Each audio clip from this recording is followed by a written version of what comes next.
Faharomiarabantsika tsirairay avindray tratra ity alady maraina fa efatra ny volana May ity. Sotran'Andriamanitra isika fa mbola afaka mandray ny fahasoavany sy ny famondrampony indray amin'ity anio ity. Alohan'ny dirantsika ny amin'ny mofonainan'io dia hivavaka isika. Raha ny tsara indrindran-danitro mbola faly ny fonay miantsona ranao amin'izao maraina izao.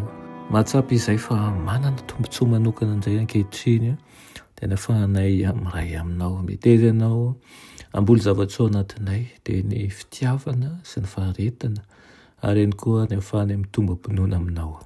Tonoana sy angatahana anaran'i Jesosy. Amen. Lohateny mofinainantsika androany dia manao hoe antsika ny henemana ray andro no anazy. Alaina amin'ny Exodosy 20:25 hatramin'ny 1:1 manao hoe mahatsiarova ny andro sabata na masina azy, henemana no iasanao sy hanavanao ny raharahanao rehetra. Fa sabatan'i Jehovah Andriamanitra ao ny andro 7, izany no tahin'i Jehovah ny andro sabata sy nanamasinany azy. Amen.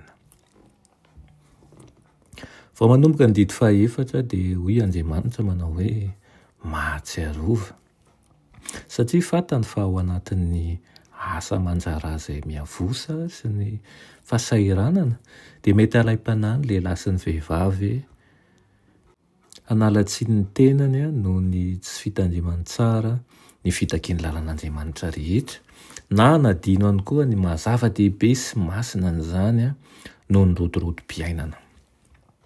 Henemana ao izy no iasanao sy hanaovanao ny raharahanao rehetra, izany hoe ny raharaha mahazatra fanaonao eo amin'ny fiainana, azahoanao tombontsoa na fahafinaretana eo amin'izao tontolo izao.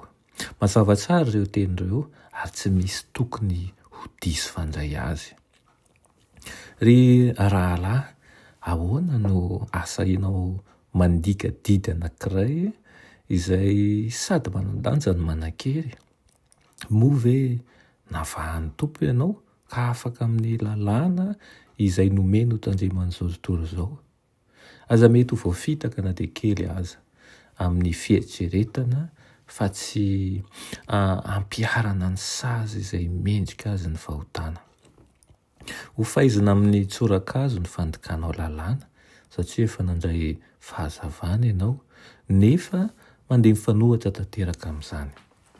Hoy ny Luka 2:12 manao hoe fa ilay mpanompo izay mahalala ny sitrapon'ny tompony ihany ka tsy miomana no manao an'izay sitraky ny fony dia ho kapohana be.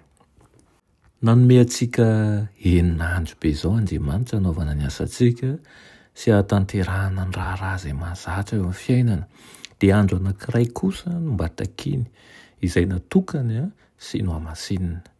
Nomenanao izany mba ho andro hafahanao miala sasatra, mitsahatra amin'ny asanao ary manoka tena ho amin'ny fivavahana sy ny fandrosoana ra-panahy.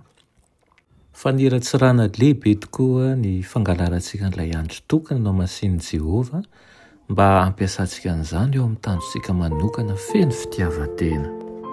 Sahasaha foana tokoa ny olombelona izay mihevitra fa mahazo manao maromaro tsiraisana amin'ny tsotoa mba azahoany tombontsoa kely ara-nofo.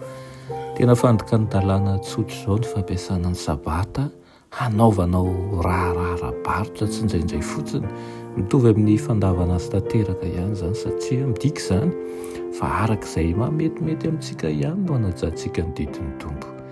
Inokany izany hahatonga antsika hiverina indray amin'ny tena izy. Ahatsiaro tokoa ilay tenin'ny tompo manao hoe mahatsiarova ny andro sabata hanamasina azy. Amen. Ry tompo-malala mbola misaotra anao izahay amin'izany fampatsiahivana ilay toromarika izany. Mikataka aminao izay tompo mba homenao fanetretena lalina ka ampindefitra ny izaonay ary hanaraka ny sitraponao fahafenoana. Ampianaro izahay ihany koa hanana zotom-po sy fitiavana hanaraka ny sitraponao ka hanaiky tokoa izay rehetra avy aminao. Anaran'i Jesosy. Amen.